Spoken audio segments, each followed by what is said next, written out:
Okay,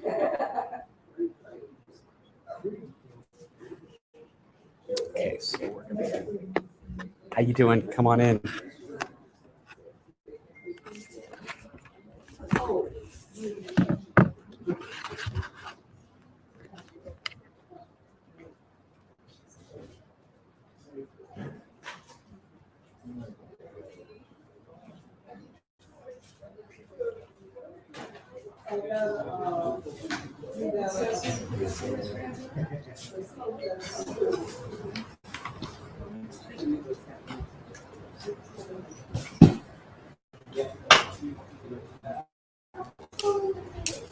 Hey everyone, if you're here for the audio talk, we're about to be ready.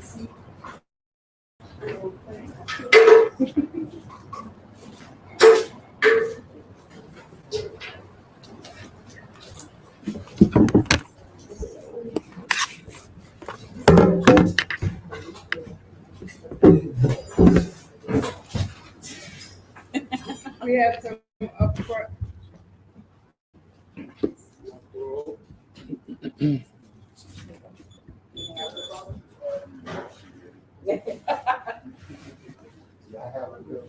All right.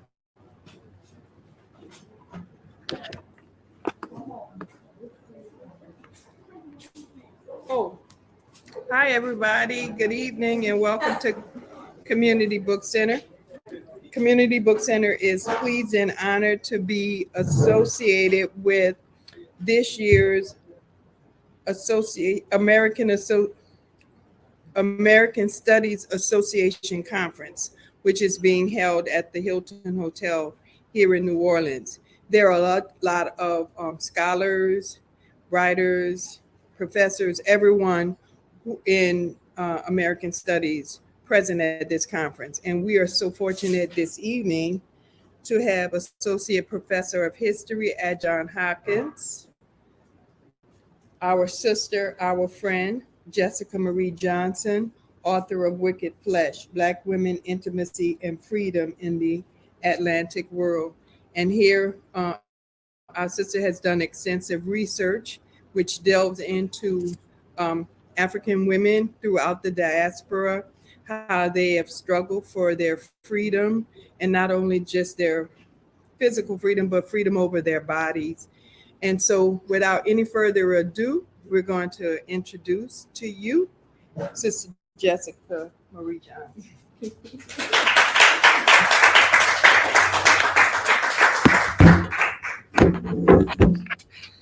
Hi, everyone. Thank you all for being here. I'm hoping that this can be basically a conversation. And an opportunity to talk a little bit about the book, the work, how it relates to history, documents, the city, anything. I, can't claim to know only so much, but I'm hoping that out of this we can have a great discussion. I am also just want to thank Mama Vera and Mama Jen and the CBC Community Book Center for having me. The book came out in 2020. It came out during COVID. Also came out in the middle of my pregnancy, my second child. So I wasn't doing any public events really. And what I wanted to do was have, my first event here. I didn't get a chance to make the connection and have a conversation about it in the midst of everything that was going on. So when I knew ASA would be here, and when I knew I would actually be able to go, because COVID's still happening, so I'm not sick, yay. I reached out, and Mama Bear and Mama Jen were kind enough to let me come and hang out and have a conversation with y'all here, with y'all in the virtual world. So thank you for this. This is really special. Come on in. Is that you?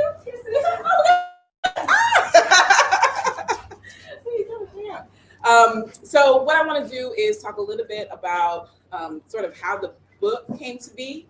I have been interested in for a very long time is how African women and women of African descent I'm so excited because some of the researchers from Xavier just showed up and like, I'm here to hang out. Thank you guys. How African women and women of African descent have navigated systems of slavery.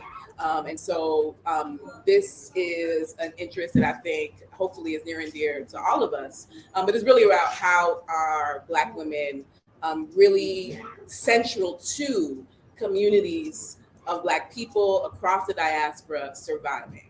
And I think we see this sort of in the everyday, all the time around us. I'm very interested in how that operates in periods of slaveholding. And from what I was able to glean in the research and in just how New Orleans operates even in the present day, Black New Orleans, no little tourists just showed up.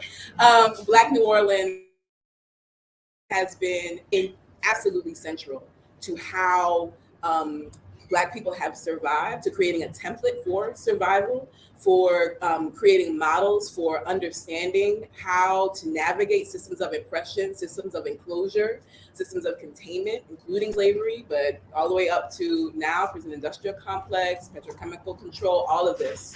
And so, you know, thinking about the ways that Black women have really formed communities, been central to keeping and maintaining kinship networks, have been central to finding, rubbing two pennies together to make more, have built homes, have fostered and cared for family members when folks are lost to all the kind of modes of destruction that operate on Black lives. One of the things that became very clear to me in the research and the documents is that this didn't begin in the 20th century or 21st. We're in 21st now. These are patterns of navigating the world and models for navigating the world that began during the period of slavery, or continue actually during the period of slavery. And that's one of the other things that the book tackles, that there's actually also an African history here that connects the continent to its diaspora, and that looking at the history of African women on the continent and their experiences also of slavery and of bondage and of European incursion and systems of patriarchy and systems of power actually helps us understand also something what is happening across the Atlantic. So I'll read a little bit from Wicked Flesh a little bit and say a little bit about what I read, and then maybe we could just have a conversation and a discussion about it. All right, so let me find the other page that I pulled from. Wicked Flesh examines how African women and women of African descent use intimacy and kinship to construct and enact freedom in the Atlantic world.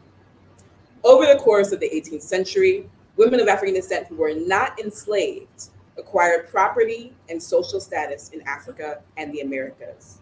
In a unique position to claim their own labor, free African women and women of African descent negotiated, challenged, and appropriated categories of difference. They engaged in and were forced to engage in intimate relations across gender and race with individuals enslaved and free. They established families beyond biological kin and across race and status. They accumulated property and distributed legacies across generations. Intimacy and kinship became key strategies in their bids for freedom and were central to how and what freedom looked like on a quotidian basis.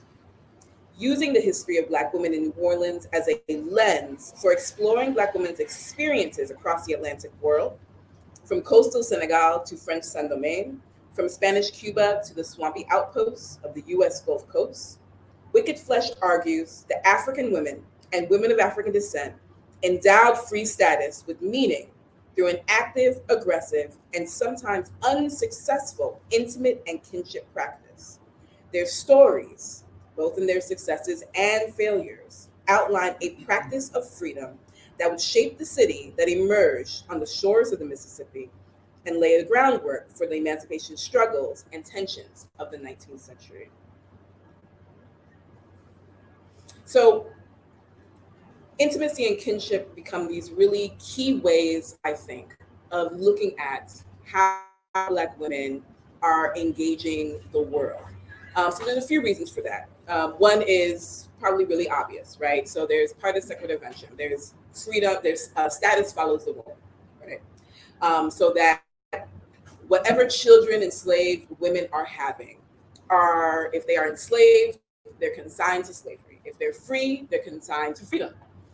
So that's one way that I think most people are sort of think about how intimacy and kinship sort of become these crossroads for thinking about slavery. And this is something that enslaved women had to grapple with, what to do with their children who are born during slavery, who are born to them while they are enslaved.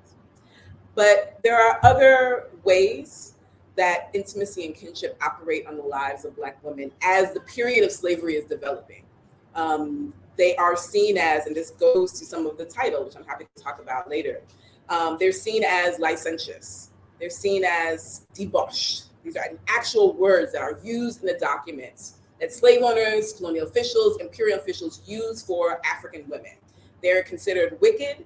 They're considered licentious, debauched, wicked, immoral. They're talked about in a whole host of ways that for those white Europeans are about the ways that African women and women of African descent are doing the most, as they say. So they are, there's a laser focus on the kind of sex they're having. There's a laser on who they're having that with. They're not, and there's a way that even how we think about purity and about morals, a lot of that emerges in refraction to how Black women are being talked about, African women of African descent are being talked about in this time period. And that's something that these women had to grapple with. So I'm very interested in that. I'm also interested in some other ways of thinking about intimacy and kinship. So how can we think about kinship as not just your biological kin? And this is especially important for places like New Orleans, where godparentage is so critical. How do we think about it in terms of other institutions that are forming kin? And so what you see is that in Senegal, you also see godparentage systems. How do we think about it in terms of chosen kin, who you're choosing and have decided that you will defend to your life? Because there are women in here who are defending each other and die as a result of it. Who you're deciding you will defend yourself to the end of your life. Also, those are people that are also considered kin, or that we can think about how Black women are really reshaping the kind of boundaries of kinship, the ways we define that. And what would it mean if we sort of took that as a space to kind of, jump from, right? What if we did say, oh, okay, these are other ways of thinking about who I'm going to fight for, who I'm going to fight for freedom for, who I'm going to take into freedom with me. There's a template there for thinking about what other ways of thinking about kinship. Intimacy as the other sort of key way of thinking about this work. Again, there are, what I'm interested in here and what I'd love to talk about are the whole array and range of intimacy. So there are sex acts, yes, there are partnerships, marriages, all of that. But you're also talking about close quarters.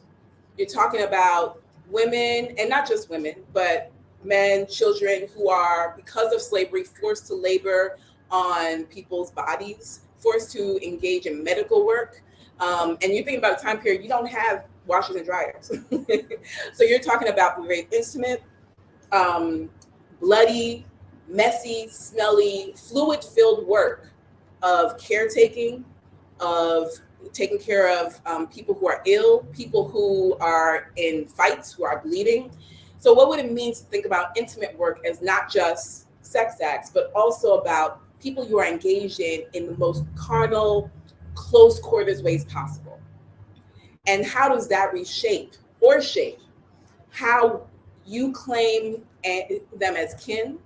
The kind of labor, how do we rethink labor in the hospital, rethink labor in the bedroom, rethink labor in the kitchen, in the home, as also with these kind of elements of potential violence, actual violence, and also the reshaping of kin in those spaces. how do we think deeper about these kind of intimacy, the labor of that, and when we're thinking about the work that Black women are doing? It's incredibly, incredibly difficult work. The last thing I want to say about this part is that one of the things that I think is really important in the work for this book, but our work in general when we're thinking about history of slavery, is that African history. So there is a lot of material here that is about Senegal, Senegambia, Saint Louis, Gorée, Rufisque, the other escales going up and down the Atlantic coast, as part of a larger network of Africans who are moving across the diaspora, but also those who are remaining within the continent, who are also part of what is changing and reshaping. Savannah Shangay, the Savannah Shangay just walked in, makes me so happy. Also, like how relations, imperial, political, religious, institutional, all of these things are also reshaping on the continent itself.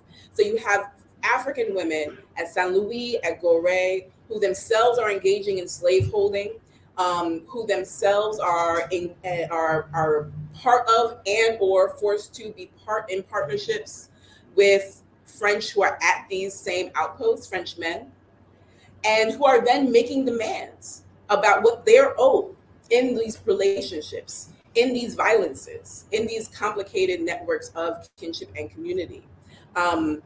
And so, having an understanding of that African context, of how we're thinking about African history, I think becomes really, really important, because what would it mean if we started to see these layers of labor, of intimate relations, of contestation, of resistance to the same, of resistance to the French, in this case, resistance to European incursion as part of a larger web of what was happening all around the Atlantic world?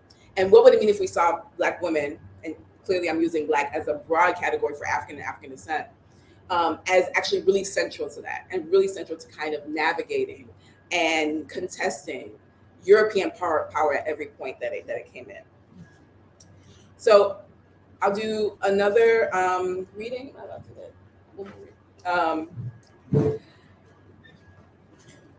So that first one was more sort of introductory and sort of, like, here's what this book is about. I thought I would do a reading on one of my favorite women in here. This is from the chapter that talks about Black femme freedom. And it's a woman, Charlotte, who is audacious in ways that I just continue to appreciate. So I'll read a little bit about her, and then I'll talk a little bit about her and women like Charlotte. In May 1751, Charlotte asked, see, I can't say this out loud, I'm sorry. In May 1751, Charlotte asked to speak with the governor's wife. The evening had not gone her way. A mulatto slave, Charlotte had spent the day looking for Sieur Pierre-Louis Bata.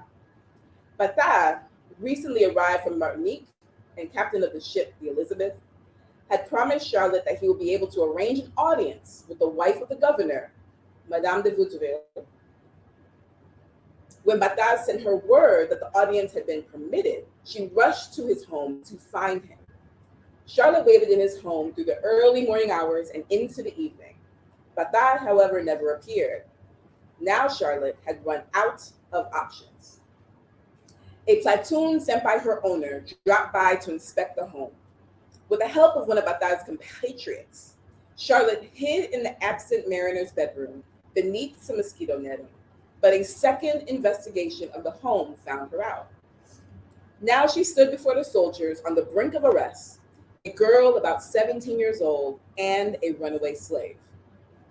Caught, Charlotte appealed to the soldiers' patience, sympathy, and even their sense of greed. She insisted she simply needed to wait for Bata to return, that a pardon from the governor's wife was imminent. She asked to speak with Madame de Vaudreuil herself. She offered them the 100 livres she had in her possession if they would leave her be. She described the abuse she would suffer at her owner's hands if they apprehended her now as a fugitive, for he would, quote, have her whipped unmercifully. Despite it all, the soldiers arrested her. Even if they felt any empathy for her position, they also would have known her owner well. Chevalier Pierre-Henri de Neuville had survived the wars against the Natchez and the Chickasaw, eruptions of violence that had shaken the colony to its core. Charlotte, however, also knew her own owner well, perhaps better than they. He was, after all, her father. So Charlotte is one of many women who appear in this book. And the reason I kind of wanted to bring her into this conversation is because Charlotte in this section, in this moment of her life, is 18. So Wicked Flesh. One of the things that I think is powerful about these records, and New Orleans Louisiana broadly, is unique in having such rich texts that outline biographies, experiences, testimonies, and opinions of enslaved people and free people of African descent. So one of the things that is amazing to me are how many women, and at 18, you can probably consider her a girl. At that time, obviously not. At that time, she would not have been considered a girl. She would have been post-menstrual. So she would have been very much able to reproduce. Therefore, there is no girlhood. And arguably, there's no girlhood, period. We can talk about that. So there's this girl who has the audacity to wait in a sailor's bedroom, a white sailor's bedroom, at a time where, that is a risk of violence is astronomical, and obviously she's caught. So there's a violence there, but there are other violences to speak of in this moment. So she has the audacity to, try and find a situation where she might get to speak to who, in her mind, is the highest person in power, highest person possible that she could imagine having access to. So there's already that. Who is this girl? Shani, who are you to feel that audacious as an enslaved girl that you could even get an audience? That already is fascinating to me. Also interesting to me is that her highest authority in her head is the governor's wife. Not the governor. The governor's, and not her owner. The governor's wife.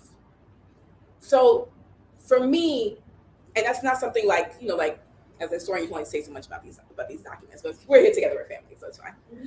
For me, there's something there that's like, there's some gender dynamic here. There's some intimate dynamic here that she's not thinking the governor has an authority over what's happening. She's going to the highest woman that she knows to have this conversation. And there's also something here in all of this, in all the different ways she tries to convince these men to leave her alone. She goes through everything possible. That for me is about the creativity of Black girlhood, the audacity of Black girlhood, about what it means to have that kind of imagination, that this is a contestation, an audience that is possible, and to have the defiance to actually do it. So there's something here about Black youth that I think is interesting, something here about Black girlhood that's interesting. Come to find out, Charlotte, in this time period, she's Charlotte. Charlotte appears later on in the records in the Spanish period. So we know Louisiana is a colony of France, about 1762, effectively 1769, when Raleigh comes over with his troops from Cuba. Louisiana comes under the Spanish. In the 1770s, Galata. And this is where knowing the different languages in these documents becomes really, really important, because there's a way that New Orleans, Louisiana, but New Orleans in particular, sort of talked about as a French place. But the Spanish documents, the Spanish language documents are also the ones. And you have to see both to see how Black women are bridging across both empires. Because of course, the empire, it's just a line on the calendar to say 1769, 1770. It's still the same people in this place. They haven't left. So Charlotte is still there. Now she's Carlota. And she appears in multiple documents in the Spanish period. Because one of the things that changes is that now enslaved people can contest their slavery to their owners in a process called coartación. They can request an estimate of their value and force their owners to let them pay that down. So that's one thing that's changed. The other thing that's changed is that free people of color can also exchange property, can access through accessing notaries. They can exchange property, they can leave wills. You couldn't do that during the French period. And so now she's appearing in these new documents. So Derneville, the same Derneville, her father, he, sort of writes up a will that includes her freedom in it, that includes her emancipation, her manumission. That may or may not have gone through, because you can write a will while you're alive. So, because he's still alive a few years later, when she does a process of coartación and gets her freedom and the freedom of another kinsperson. And then she's alive 4 or 5 years later, exchanging property, owning slaves, being a godmother, all of these things. Carlota / Charlotte ends up living a very, very long life in the grand scheme of lifespan in this period. So that kind of audacity of Black girlhood ends up translating in part through the imperial regime and the opportunities that open up, but also through her own design into a life that, has a whole array of aspects to it that, are worth really thinking about, and are worth thinking about what are the ways that Black women are taking advantage and have to have that kind of audacity to survive this period. But that's not all. Charlotte is over here living her best life during slavery. I mean, there's limits to what the best life is during slavery, and we could definitely talk about that because these are messy, successful / unsuccessful, complicated relations across the Atlantic. Derneville's son is a soldier in Senegal. What ends up happening is that he also takes up and enters into intimate mariage à la mode du pays with an African woman in Saint Louis. That line has also continued to the present day. So Annette Mbaye Derneville becomes an activist, a feminist, an African woman leader who founds the first museum of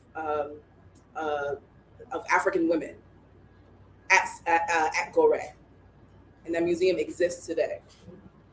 So there's all these different kinds of connections, all these different kinds of ways of thinking about how do you live and survive in this really complicated world. We were having a conversation earlier, so we're here from American Studies Association, yay.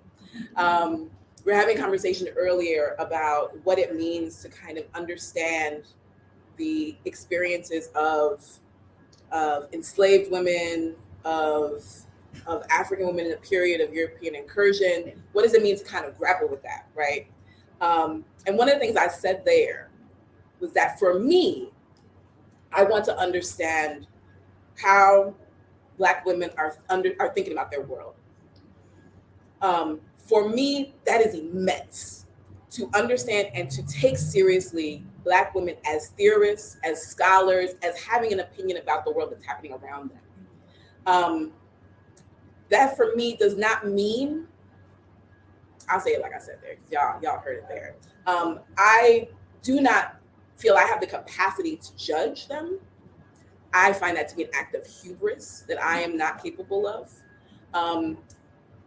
because slavery is something else. That's something else. And the choices they made then, I want to understand. whether I would have made those same choices, in some ways, for me, is beside the point. It doesn't help me understand the choice that they made. And it doesn't help me understand how they're thinking about the world and what I might learn from how they're thinking about it. There's really important ways for thinking about how to fight in the hardest, tightest spaces that I think we have not fully learned from Black women in those hardest and tightest spaces, because we are not always sort of accepting that their choices are not our choices. And the way they understood what their options were are not our understanding, nor are they the same options. So for me, understanding a Carlota who is owning enslaved people in this world is very, very, very important. Judging her ownership of those people, not as important to me. And what I think we get out of it is that Black women are always in all times and places. And slavery is a hard place. So if Black women in this hard place can dare to imagine and try to enact and push and create in community with others, in defiance of others, something different, whether I agree with that different or not, if they can dare to do that, then the least I can do as somebody who is reading these documents, who is invested in understanding these documents, who is able to read the French and the Spanish, who has an experience of being a Black woman in the world, a Black diasporic woman in the world, if those things can come together, the least I can do is at least listen and trying to really, really hear what they're trying to say. So I'll stop there. Plenty of stories and women of wicked flesh, wicked women to talk about. So.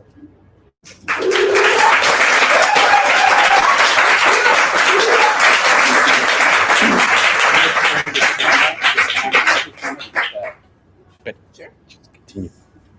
So I'd love to, let's have a conversation. What do you want to know? What do you want to ask? Well, me, yes, ma'am. that you go through this work and that you're doing this work because I'm based in Houston. I'm in the youth president of Hip Hop Movement Coalition Center. I'm in Houston, and the founder of the IOCP called Movement to Exhale, and it's an athlete for women healing and power women. And we are in our second year of a movement called Be a Ripple. Be a Ripple, semicolon, sexual healing research movement. And it's in honor of being riches. It's a play on words. It's a play on words. And being riches on the poem because we want Blackness, white neighborhood, white citizens. Yes. So using that poem to try to get the world, because something will be pregnant. We started an audience, we birthed and started an audience with sexual behavior. Yes. And April was Poetry Appreciation Month. And April is also Earth. And so we are connected with that stuff. This country is very important. There's a very we have not even the original, we have not even the original, we haven't done this to address the sexual abuse that and so we are different ethnicity, different socioeconomic background, different socioeconomic background, and we start out together to keep our together, all being together. Facilitators are referenced as jewelers and midwives. Yes. All the women that's in it are called Mother City. Our Zoom meetings are prenatal care. Yes. Orientation positive.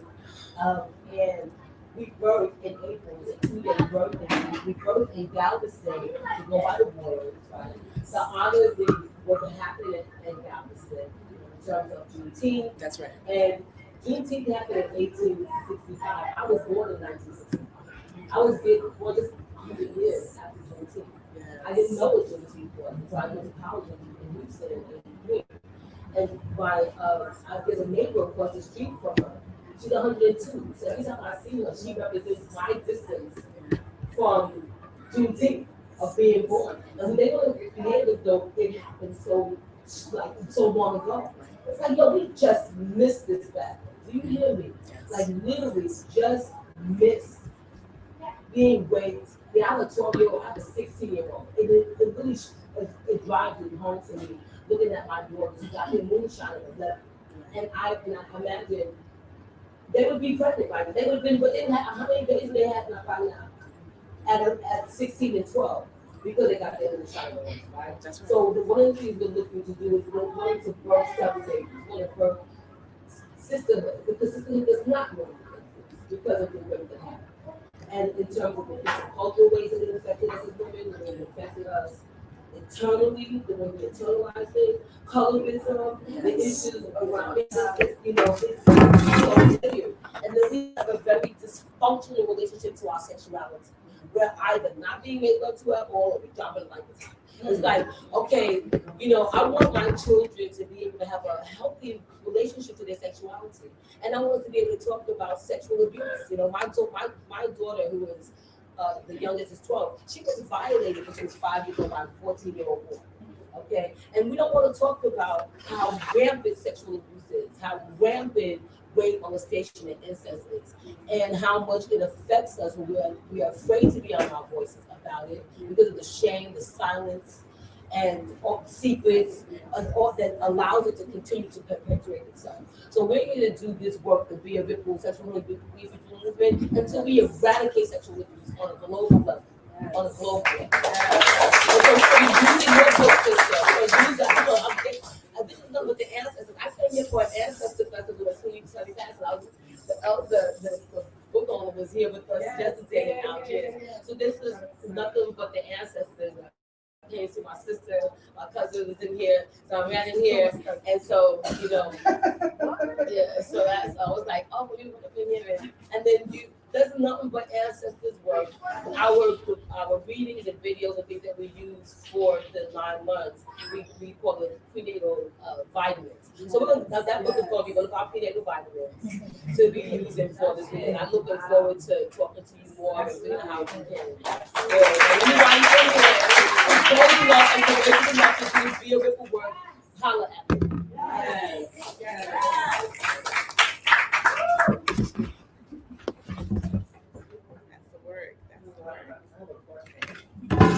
You said the main 3 things was my name is Brandon Dorrington. I have a bachelor's of arts in history from Dillard University. So I'm a historian, and it hurts, for me to every time I have these conversations, like you said, about intimacy, kinship, and the brutality. And as a historian, we learn from the past, but we also learn about Sankofa. We look to the past and we go forward. Is it possible that since slavery is over now, physically, since slavery is over with now, since policies can be created, we can elect our own officials, how can we move forward with the birth of the African American woman, having intimacy from a perspective of what our ancestors had with the African American man? How can we use the issues that we have with intimacy and kinship, with men being emasculated and becoming feminine, and women taking a more feminine, a non-feminine role and a masculine role because of survival? Now that we're not in that place, how can we move forward with women going into their energy as feminine and embracing it to heal from those intimacy issues and kinship as a way to move forward and heal? Thank you for that question, because I think that question comes up for a lot of folks, right? I think one of the things that is important about studying this period, even though there is the 13th Amendment, even though a kind of legal freedom that existed at that time period, with the kind of that allowed for the levels of violence then and the kind of hubris of slave owners, which is to say their ability to do anything they wanted, is incomplete in the present day because of organizing that has happened over the last century and a half, not that long, 1865, right next door, right? So I think, one of the things I think that is important for those of us who are charged with doing that work, and I think everybody can do it, but I call it a charge because I know that often it comes up that, oh, this work is so hard, I can't do it. So you actually really have to commit to it. Being in this archive is not a game. It is very important that we do continue to put what happened and what is happening on the table, because I actually don't think we understand everything. And I think there are a lot of narratives that we continue to take up that are part of that system of slavery, that are part of imperialized ideas that we are still unpacking. So thinking about, what we learn in the archive of slavery is that there's a gender binary that's created to restrict who and what, because slaves are property, can claim the category of woman, category of man. We learn that there are even categories of thinking about the body that are part of this time period, and they're created to manage enslaved people as laborers and as property. So the more we go into these documents, into this archive, and learn, even how we think about what it means to be a man or a woman, to be a girl, we were talking about Charlotte earlier, are things that we need to come back and think about differently, and that we can have permission to do that because we learn, these are not things that we're not supposed to have this, right? These are not binaries that we're supposed to have, that in fact, gender is expansive. And in this book, I do talk about, and touch on that there are not just two categories of gender. There are many. There are not just two categories of gender. There are many. And, we learn that the deeper we get into this history. Now, the thing about this archive is that it is hard to get into, hard to get through. Louisiana's archive is French and Spanish, at the least. Really, if you're in the archive reading those documents, and there are folks here who are trying to do that work, you're talking about French and Spanish, Louisiana Creole, Haitian Creole, there's some Arabic documents in Senegal that apply to what's going on in Louisiana. There's a lot going on. So it's hard. So we've barely scratched the surface. And I know that because of this. When I've talked about this book on more than one occasion after it came out, one of the comments I got from scholars was that, how did you feel like you were able to write this as your first book? This is my first book. It's so brave. And for me, I was like, it's brave to talk about Black women? That's still where we're at. And I do not forget, but sometimes I can be lulled into, not really appreciating that I stand on the backs of other Black women historians, of other Black women scholars, of the women in this book, of the women who are in the archive, of Black historians who are here in Louisiana and New Orleans, who've been doing this work on the ground, genealogists, the folks, the artists, the historical interpreters, the folks who've been fighting the plantations up and down River. There's all of that is work that is that I humble myself before. But brave, I think, is an interesting word for this work, because it really is just the truth, right? There's nothing in here. I really, as a historian, this is not fiction. I didn't go beyond the boundaries of the document. I remember that story about Charlotte is corroborated at every step by records that I did not write. And I think that it helps us learn. It helps us learn how to claim our power. And I think that that's really, really important. So I think we have to keep going back and fetching it. But that's me. Thank you for your question. I don't know what to do. So on that vein, kind of going back to what you were talking about with that story, which at the time Charlotte, and how she was so bold to do exactly what she did, and like you said, you're talking about a historical event that actually happened, and you try to stay. You said you try to steer away from putting any personal thoughts on that, but I would like to know your thoughts, like you said, on trying to understand these women and how you think Charlotte felt about femininity and womanhood at that time, especially like trying to approach the governor's wife in that moment instead of the governor or who she reaches. Like, how do you think she understood femininity at that time as an enslaved woman, and the power of that or the lack of, and like how do you just want to know the personal thoughts if you didn't. My personal thoughts. I think Charlotte is a Black girl, and I feel like I was. She is, like, if I were to write this as fiction or poetry, she's the Black girl that, the ungenerous call fast. She's the Black girl that the ungenerous don't understand is a Black girl who is coming into her power.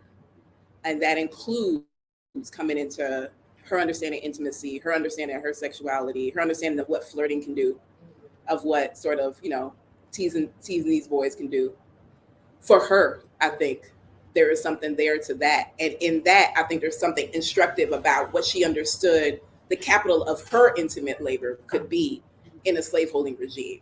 So what is not in the documents is like, is there something where she's like, if I talk to this guy, is he going to be able to get me what I need? And I think that thinking about Black girls and Black girlhood with that kind of generosity, where it's like, no, you're not out here being fast. You're out here being a girl, and you're out here thinking about, man, what is my power in the world? And that's not to say it doesn't have its limits, and that's not to say it's not dangerous. Those are beside the point. For me, understanding what a Black girl is thinking about at 18 when she's like, I just need to get out of here. We have seen that before. We know that. We know that story. That's how Charlotte reads to me. I can't put that in the history book. I got this conversation. I'm not sure if you read from that. I got in here a little late, but the part about becoming Black, did you already read from that? I did not read. Okay, so I want to share that, and I have a question about it because it's one of the parts that I continue to go back to. You write that becoming Black hurt. It fused heartbreak with dislocation, mourning, and dispossession, especially after 1730, when the forced migration that had forged a link between West Africa and Gulf Coast Louisiana and laid the foundation for Black life and culture in the region ended.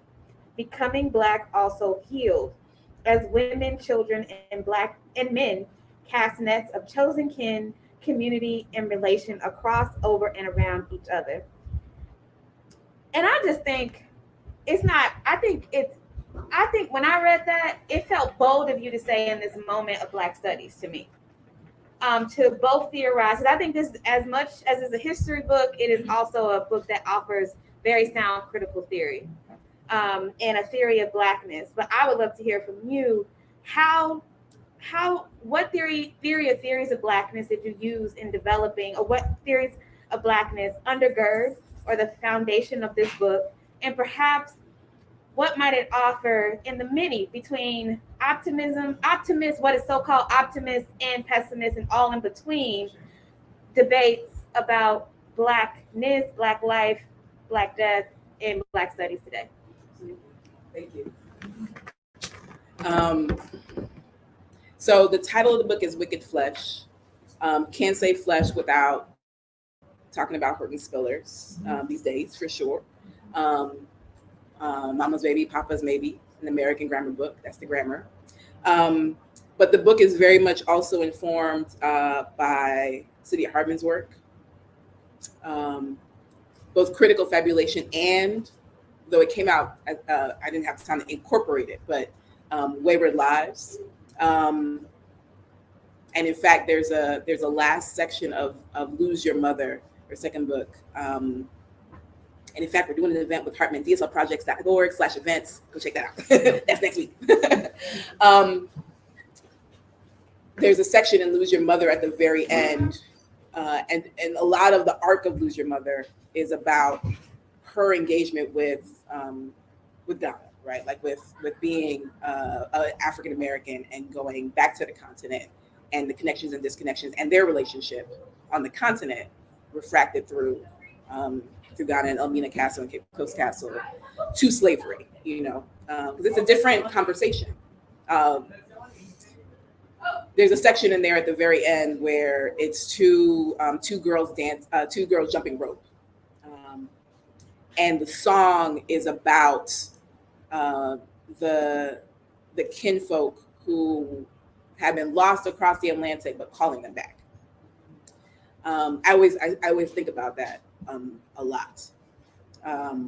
So her oeuvre, her trilogy, very, very important to this work. Marisa Fuentes, reading along the bias grain, like cracking open these documents as far as possible, and also understanding the creation as an act of violence and enclosure. That's also important work there. But I'm also deeply informed by folks who are thinking about the African diaspora, Atlantic African diaspora studies, folks who are thinking about slavery and taking really seriously that if we're talking about African diaspora, we have to talk about what's happening on the continent. And we have to talk about the ways that West Africa, West Central Africa, South Africa, like all of those are also sites of slavery that are in a dialogic, right? And so in that attempt to try and understand Blackness in that context, Catherine McKittrick in particular, and I'll say why, because that will help explain like some of that passage, and trying to understand Blackness through these concepts, through these theorizations, through the documents, and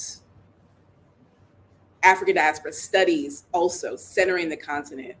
A few things were really clear to me. One is that understanding Africans as self-consciously their own polities, their own places, their own systems of belief, imperial systems, political structures, all of that, understanding what is happening in this moment is really, really key. So you have 3 different kingdoms of Wolof. You have the Seer, who are resisting Wolof encroachment. You have Bamana, who are also part of the dissolution of the Segu Empire. You have Bulad, who are themselves also sort of like, you have a lot going on in this region in this moment. And this is just in the grand scheme of the continent, this is one tiny place, right? You have a similar situation, long history between Luanda and Portugal and Afro-Catholic relations. You have everything going on with Dahomey and Oyo and that imperial dissolution. So you have to actually understand what's going on there, which helps us sort of resist the impulse to say, oh, Africans sold each other, or they sold their brothers and sisters. Because at that time, okay, some of them are, but there's a reason for that. But they're not. Like, as a body, there's not that kind of unity. Yeah. There's not that kind of sense of like, oh, we're all in this together. Now, I said, some of them are, because slavery was really, really convenient if you had a political enemy. And that might be your brother, your uncle, something that might be a head woman, a kinswoman. So in that sense, yeah. But those are very individual cases, individual circumstances. As a body, that's not what was happening. So you have Wolof, Bamana, all these different individuals and members of an array of communities who are funneled into the ship, the holds, who are funneled into this trade. And again, think about like proximity, right? Intimacy, the intimacy of having to be in close quarters, of having to survive the ship. that begins and continues, because Michael Gomez talks about point of capture is actually where the trade begins. But let's just say, like, you know, the barracoons and the ship. That continues and or initiates, depending on where you mark that time, a process by which you've got to deal with people that you might not have ever dealt with before in a way that you might not have dealt with them before, because you have a new enemy. You have a new circumstance, a new danger, a new threat. You don't suddenly become Black or African, though, at that moment. And it's a terrible, terrible, terrible thing, right? It's a terrible process. Slave ship is devastating. Slave trade is devastating. Enslaved people who end up staying on the continent for whatever, either as enslaved in these households or circulating other ways. Slavery is devastating. So that process of becoming and that category of the enslaved person that gets created, that's a terrible thing. It's a heartbreaking, devastating thing. And also that resistance to it, part of that ended up having to be folks coming together in a particular kind of way. And it was a process, because it's not like everybody's in the hold and okay, now we're all banded together. That's not necessarily what happened. You had ships all the way through the slave trade, from the ships that are in this book, in which there are also slave revolts, to the Amistad, because even all the enslaved folks in the Amistad, Cinque and his crew, that was a group. They organized that on the ship. They were already understanding themselves as, you know, part of confraternities, as part of brotherhoods that were happening before they got on. There were other groups, ethnic groups on the ship that were like, oh no, you can leave me out of it. Y'all want to revolt? Cool, not me. So it's a process, right?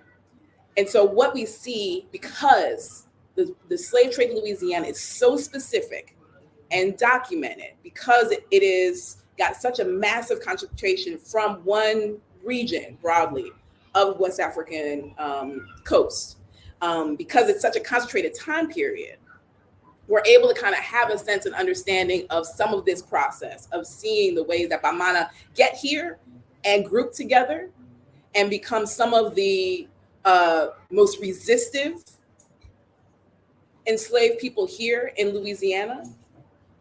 That includes beating wives, intimate violence. So it's a martial resistance, an armed resistance. It includes a whole array of things. We can talk about that.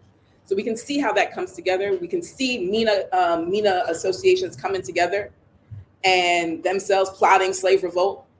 There's a whole revolt situation that gets plotted that ends up being a kind of MENA conspiracy. So you can see that, but then you also see, you know, the lines beginning to gray and to blur. So one of the, Lee's gonna remember the story, Mama Kumba. One of the stories in this book is about a dinner that happens that is organized by an array of individuals who have broadly Senegambian affiliation. So you have women like Mama Kumba, who describes herself as from Senegal. You have a woman named Fatima, which is a Muslim name. So again, broadly Senegambian. You've got Bamana folks in that mix, you know, so you see like these examples of like, oh, also folks are coming together. And that process, that like slow, taffy fudge-like process of folks coming together is also the mechanics of Blackness, of beginning to shape and understand each other as in this together in some capacity, as African, and also as Black. And I think understanding that both things are happening at the same time is really, really, really important.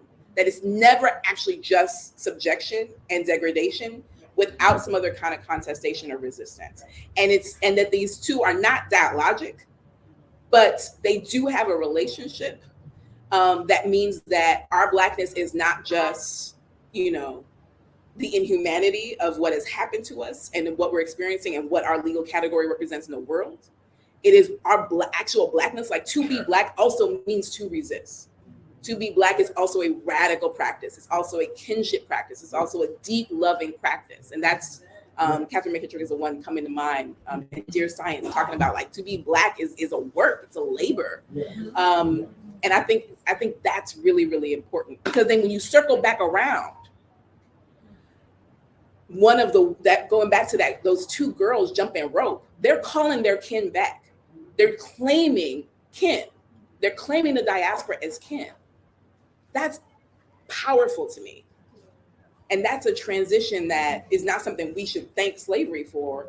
We should thank ourselves, our ability to get creative, Black women, but everybody, all of us, all Black people, to get creative with how we choose our kin and how we fight for them. And to say, like maybe we were fighting over there, but we got a new problem. We got a whole new level of energy and of danger around us now. We need to get this together. Last thing I'll say is, like, for the like hardcore historians in the room, we do have examples of this. The Bamana are an ethnic grouping in Senegambia region. They end up being Bambara here. They name themselves as Bambara. They're not named as Bambara. They say, I am Bambara, blah, blah, blah, blah, blah, blah. Here is what's happening, etc. Vincent Brown talks about Taki's revolt, the Coromantee. That's not an ethnic group in the continent. Bambara is not an ethnic group in the continent. Bamana is the group in the continent. Coromantee are not an ethnic group in the continent. That's a political category and a political identity that comes together to fight the British in Jamaica, and that's part of how we get Taki's revolt. So there's actual examples of this. And the ability of scholars to discount those examples is a real problem. The ability of historians to say, well, no, like they don't really mean that, which doesn't make any sense to me. Like he said, I am Bambara. Are we not going to now believe, like literally, like it's in the document? But I think the ability of the tendency for scholars to also at the same time not see the many, many ways and the creativity of contesting our inhumanity, and to accept, to presume that that's the only conversation that enslaved people are having, I think is also arrogant.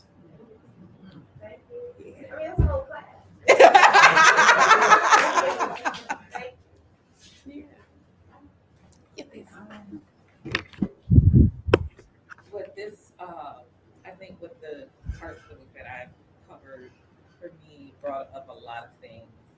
One of the bigger things was how, in some of what I'm hearing tonight too, which is one of the reasons why I really appreciate your being really closely aligned with the history, with the document, because I think what we do is we kind of idealize Africa in ways that are just not real, just not true. Like it's like what we want Africa to be versus what was really happening. Like, right? And we're not a monolith. We can't just assume we were all over there holding hands, kumbaya. There was real business happening over there. And there were people who were coming in exploiting the territory and exploiting the people because they knew there was real business going on, right? And I'm not letting those people off the hook either. The second piece was a lot of neurobiology of survival. And how Black women had to always negotiate with their bodies for safety, right? That's what this brought for me. It was like, whoa. There was a lot of that going on in terms of trying to be able to survive. Charlotte was 17, 18. Charlotte, her emotion brain was on blast. And she was in a seriously traumatic situation. Charlotte didn't have nothing to lose. That's right. That's right. Right? I see it today, girls today, they don't have nothing to lose. So why are they wouldn't even have a function that would say, oh no, stop, don't do that. They would be doggedly focused on getting their needs met. And so that type of boldness, right, comes from a space where you don't have anything to lose. Because you're already, what else could happen to her, right? Slavery was devastating. Slavery was super violent. She could have been killed. She knows that every day she wakes up, she could be killed. So why not try to survive, right? And so bodies coming together, co-regulating with each other, that is health. That's the pinnacle of health. We heal in community. People say this often, but there's a neurobiological basis for that. We're stimulating functions in the body that help us to heal when we do it together as community. So these women in their intimacy and how they were with each other, as well as through this process of surviving this abject violence, was really about something greater that we couldn't see. And then we have the ways in which we see our bodies. We see our bodies as divine. We came from that, right? We see our bodies as being able to move in different ways, being able to sit with and being able to navigate spaces in ways that the Europeans could never do, right? So when we have this worldview of together, being together, connected, connection, being able to know oneself, being able to know the orientation and space of your body, that sets up a whole nother level of how you're going to get through it. And I firmly believe, because I studied this, that this is why we are here today, because our ancestors knew that we do something different. Just automatically, we don't even think about it. Our bodies just implicitly make moves for us, for our survival. And from where do we take that to now start to thrive is the question. That's not a question for me. That's a global question. Yeah, thank you for that. Of joy. It's not all just like terror and mayhem, but Yeah. That's just the question that often comes up. Yeah. I mean, it makes me think of, there's another story in the book. Thank you for that. Yeah, that's it. There's another story in the book of two women, Louison and Babette, who are washing clothes at the riverbank. And as they're washing clothes, they are approached by a soldier. He's drunk, just, drunk, wielding his saber, his sword. And he demands that they wash some of his linens, essentially. And again, there's no washer here. We're washing linens in the river with the river water, which means that, who knows how this thing is soiled, right? And so when we're thinking about, bodies and the decision to or to not be in contact with fluids, and we just went through COVID, so we know, being in contact with fluids, we want that to be a choice. And to not be able to make that choice, presumably. But Louison and Babette say no. They are demanding the right to control what fluids they're in contact with and what bodies they're in contact with. And they're doing it together. So it's very important that, this case ends again talked about by the scholars, because they do say no. He attacks them as a result. One is incredibly injured, and the other one dies of her wounds. So it's often talked about like that, and I think that's very important. I talk about it like that too. I'm really interested in, though, they're saying no, and they're doing it together, and they're defending each other against this soldier with actual weaponry, with, in theory, the power of the state on his side, and the power of slave owning and white supremacy and white masculinity on his side. And they're just saying no. But look what that puts on the line. And the woman, I think, who was doing the sexual violence work, the risk of saying no. You could literally be risking, they knew they were risking their life. And they did it anyway. And then they did it together. That's wild to me. What? To make that kind of risk and to do it in defense of each other, Black women in defense of each other, is wild to me. It's wild to me. And it's about the body. It's about, I'm going to do with my labor what I will. I'm going to do with my body what I will. I'm in contact with the fluids I want. I have very limited power in this slaveholding regime. I'm going to exercise it here. And I'm going to do it knowing that I am literally risking my life. And I'm going to defend my girl doing it, knowing I'm risking my life for her. Man, please. That's a whole nother level. That's it. And especially when you know there's no food there. That's it. Because that's a key, especially in that region. Yeah. Worldview. Yeah. See, and I don't get into that. I mean, I hope folks who are thinking about death and death studies and how people understand that kind of boundary between life and death, the boundary between the ways that different systems of belief are thinking about that. I hope folks are doing that work for this period. There's a Shawande Mustakim who does has a history of the slave trade. One of the framing she has is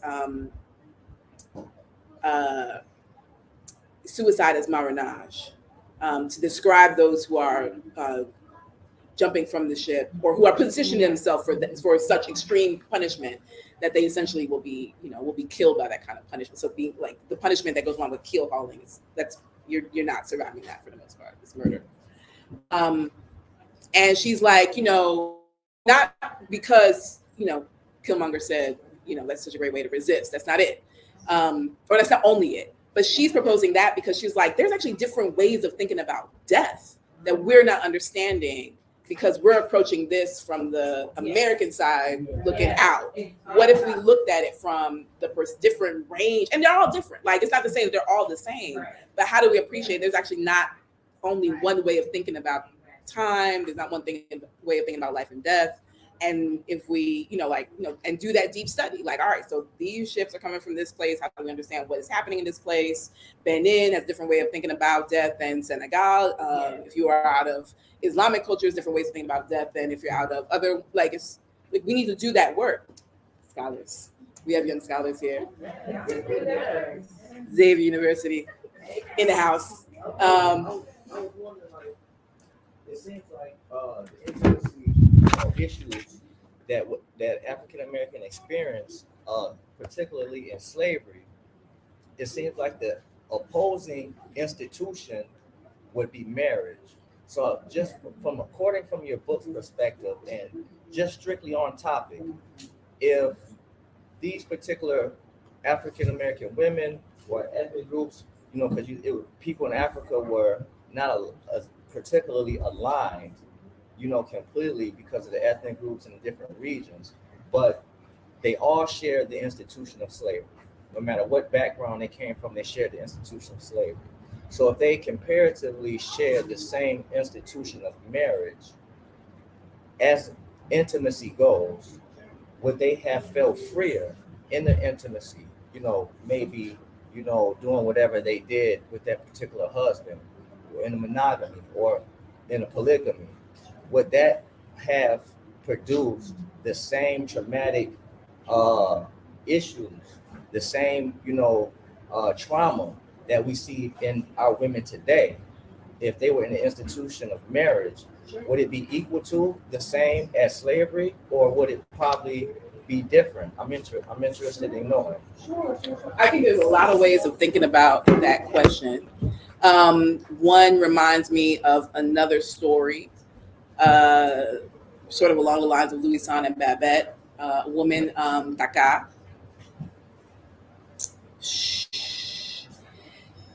She is attacked by her husband, according, to the slaveholding regime, which I think is part of the point, and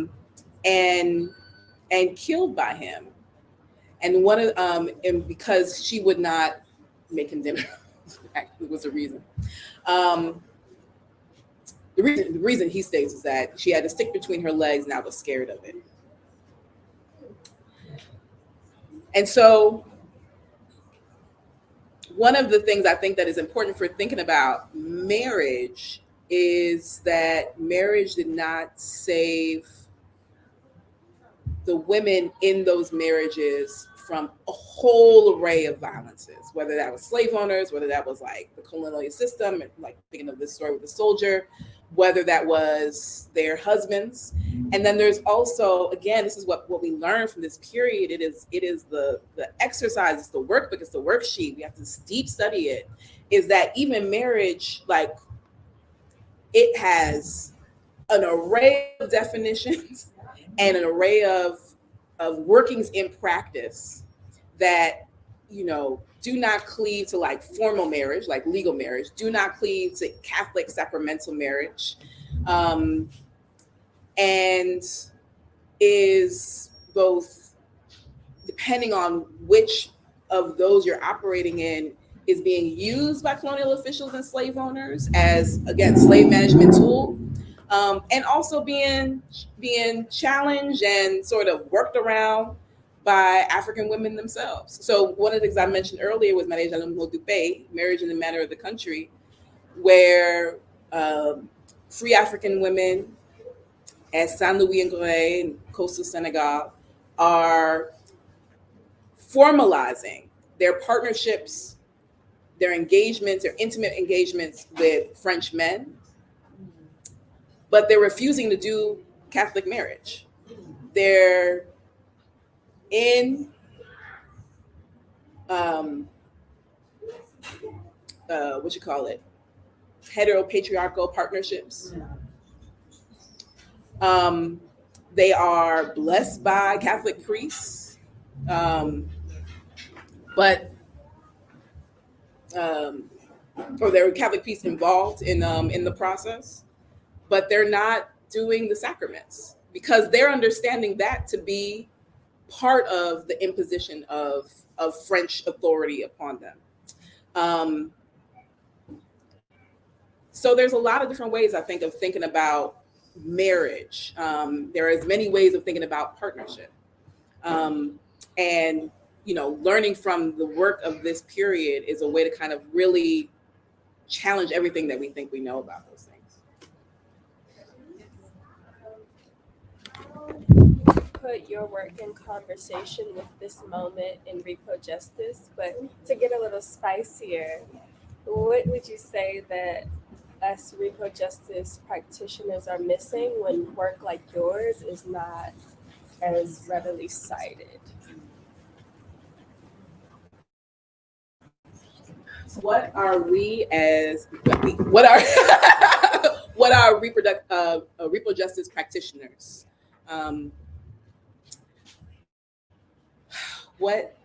How could this be of service to that work?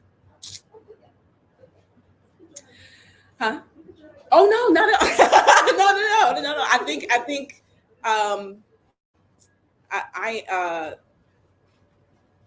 no, I definitely do not at all. I definitely humble myself before you guys. That's hard work. I think claiming the body and thinking about all the many ways to allow our bodies to be ours without state imposition. I think that any history of slavery can speak to that and I hope help with that. Really kind of pushing the boundaries of our understanding of consent and control and who should have that, but also, you know, what it means, what regulation means, and the uses of it, right? I think those all can be part of it.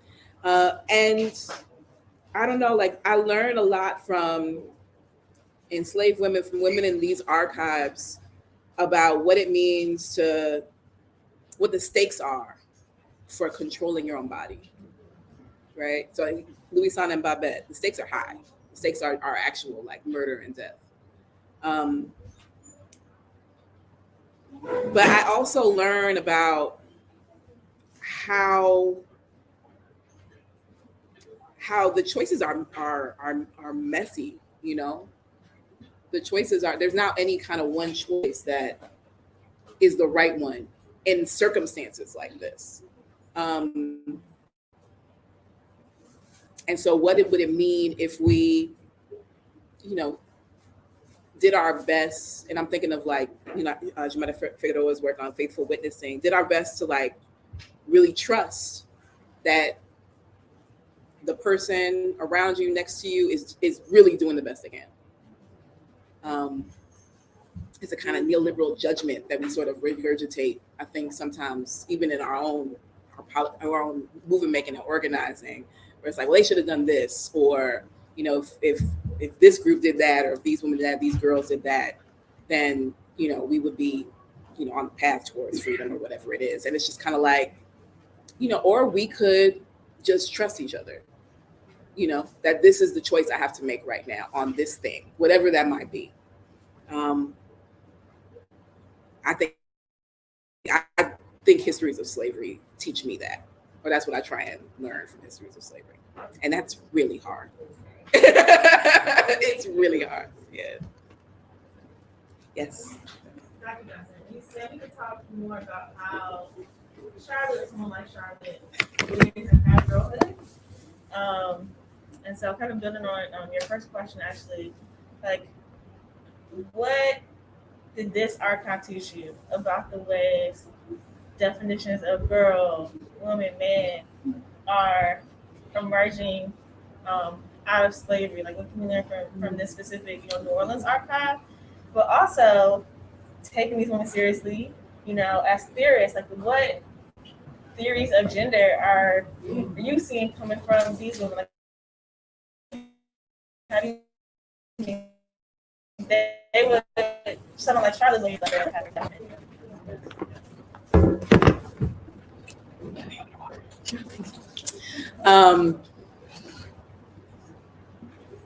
So I think about this, and I learned from the archive on this in two directions, right? On the one hand, there is thinking about the processes of commodification that accompany the slave trade, that accompany slavery period, but in particular, I'm thinking of the slave trade. And the ways, and so this goes back to Spillers and ungendering and the flesh, the ship, and the economic logics that go into that. So I'm also thinking of Simone Brown in Dark Matters, actually. And the ways that the very currency of this period is gender.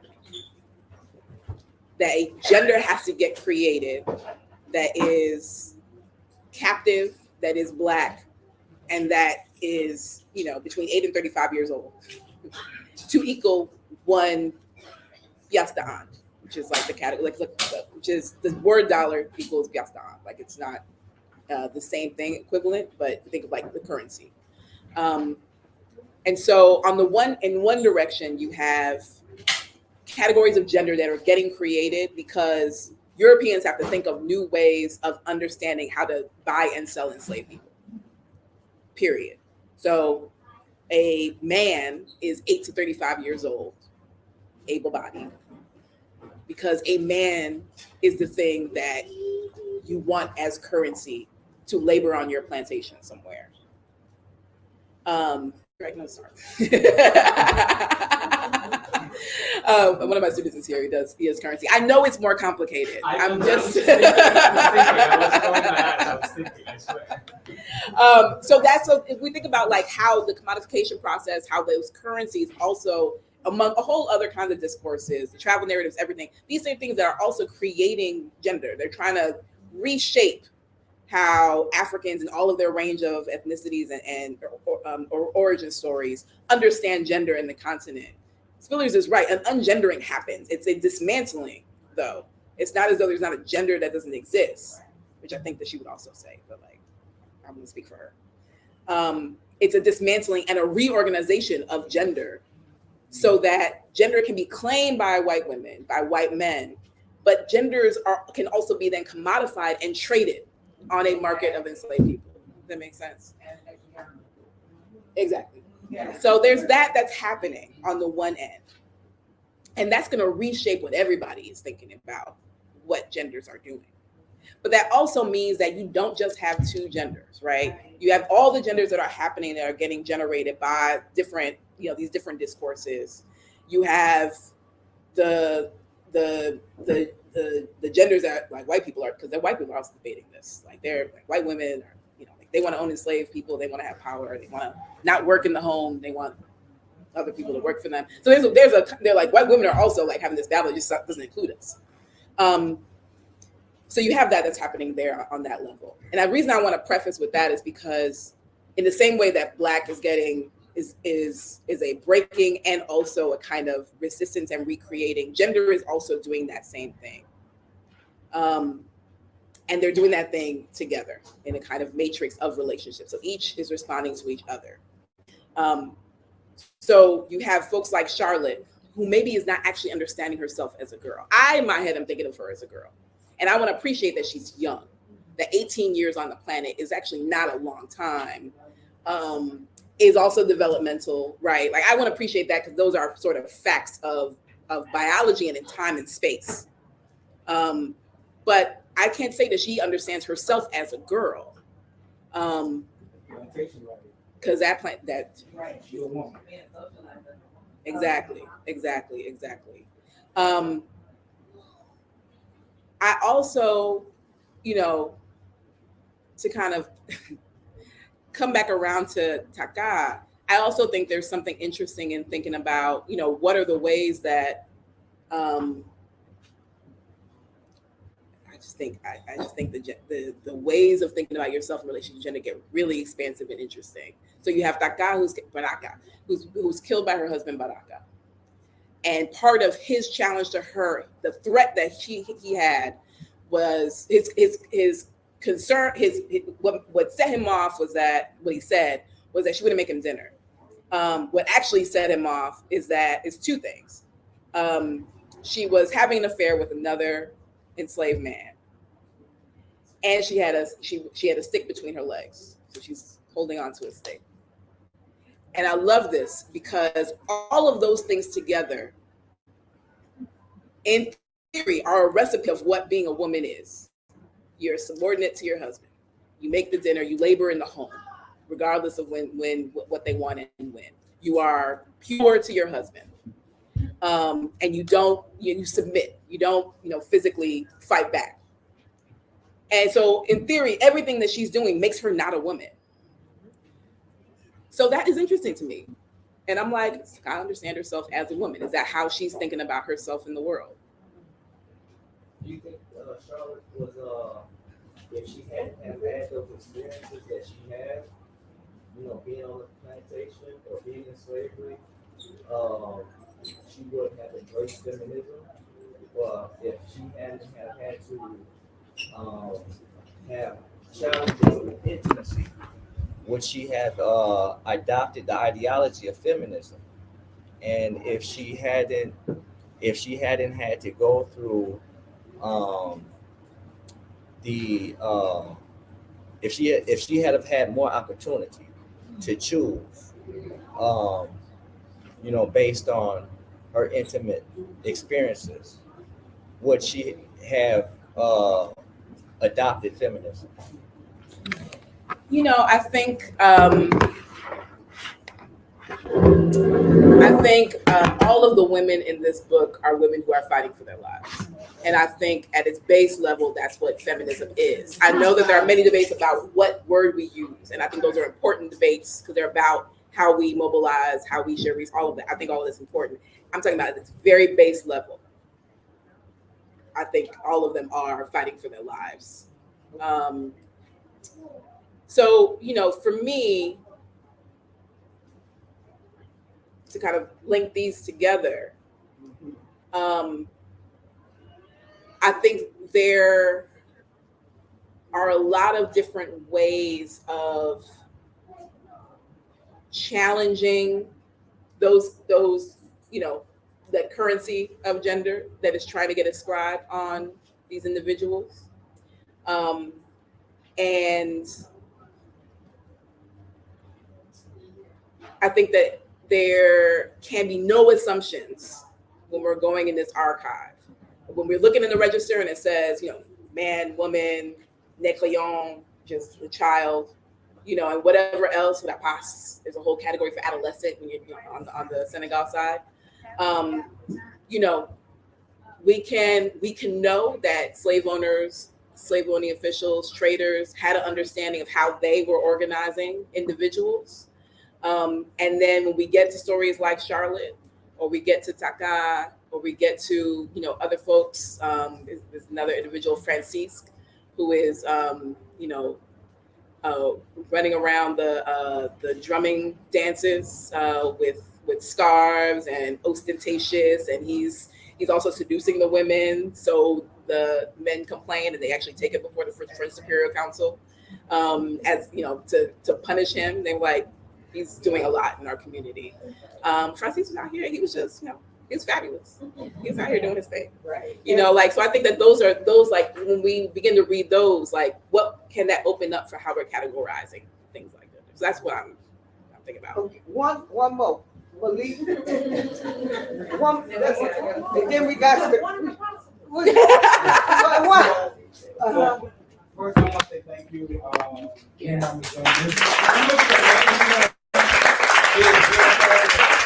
how it starts off with this African woman who is in command, who is hosting, who's in power. We don't see that type of history that is presented on the regular to see. And also, she reminded me of a Creole woman entertaining in her home. So those similarities and where our history, like, it was just different connections and etc.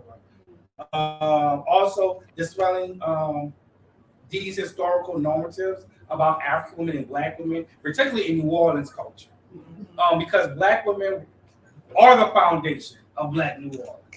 They have always been the foundation, but they have been the most hated on by all people in the culture and etc. So these narratives of really support. Now, the last question I have for you is, I really consider you as a groundbreaker like Gwendolyn Mildred Hall, because you're not only doing work with these documents that you're finding, but you're also doing work in making it accessible. Because that's what Gwen did. She saw the research saying, hold up, the community needs to see this. So you're saying, no, I know it's in French and Spanish, but the community and historians needs to see these documents. So can you talk a little bit about the work that you're currently doing? Because I know, but tell me the work that you're doing of making these documents that are in French and Spanish accessible to scholars and historians and researchers. Yeah. So I am lucky and blessed to direct a project called Keywords for Black Louisiana.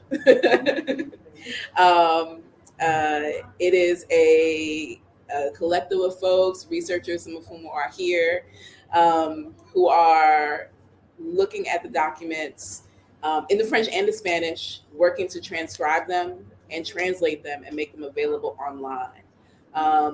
So we started this work, some of us started this work in 2020. We've been at it on we're awarded a National Historic Parks and National Historic Publication Records Commission grant in order to continue to do this work.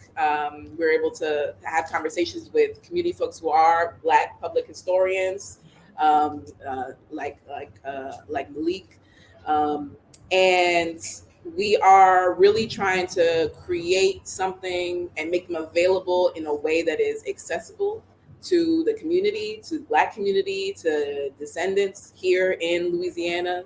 So that means everything from working with Black designer, Black schoolhouses in the house, and to, design the logo, to making sure that the community has input through workshops and conversations that we're having and continuing to have. So we're really, really humble and grateful to be able to do that work. Our job is to, use the language skills we have and the paleographic eye that we have, because these documents are not easy to read, and just put them out there, and then let folks here who are doing the work already, who are doing the public history, who are doing the Black historical work, use them. Use the documents, us being available as a resource if needed, but the work is already happening. It's just the combination of the languages, the combination of the documents being available, being accessible, it makes doing the work tough. And there's a lot of other things, a lot of other priorities here for Black folks. So if this is something that we could do and commit our time to, this is something that we'll do. So Yeah. Okay, well, thank you. All right, I said, bring it on. Thank you so much for coming. Thank you so much for coming. Thank you. I never thought I would see you after that first time I met you. You didn't think I knew who you were. That's why I put you in. Thank you so much. You can go right up here.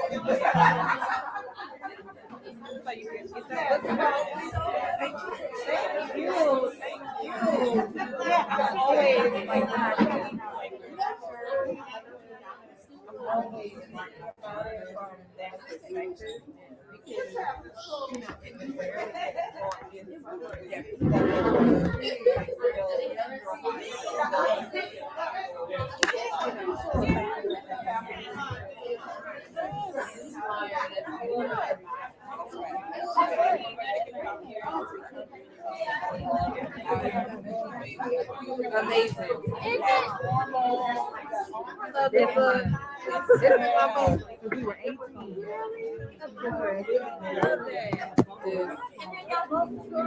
Yeah.